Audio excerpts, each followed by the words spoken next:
herzliches Grüß Gott.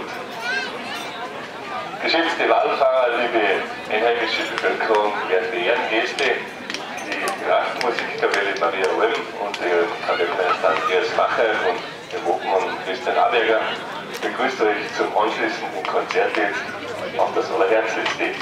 Wir haben begonnen mit einem frischen Marsch, und zwar mit dem Edelweißmarsch von Hannes von Polterer, dem Militärkapellmeister der Militärmusikkapelle Tirol. Ja, heute passt das Wetter wieder ganz gut. Wir haben es der Mummerki leider nicht so gut erwischt.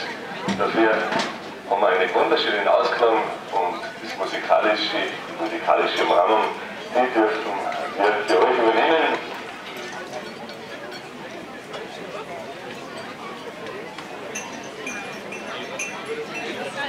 Ja, und jetzt gibt es, bevor das nächste Stück an der Reihe ist, ein Ehrensalben vor die Weihnachtsschützen, und zwar für die Trachtenmusikkapelle Maria Olm und für die Wirtsleute.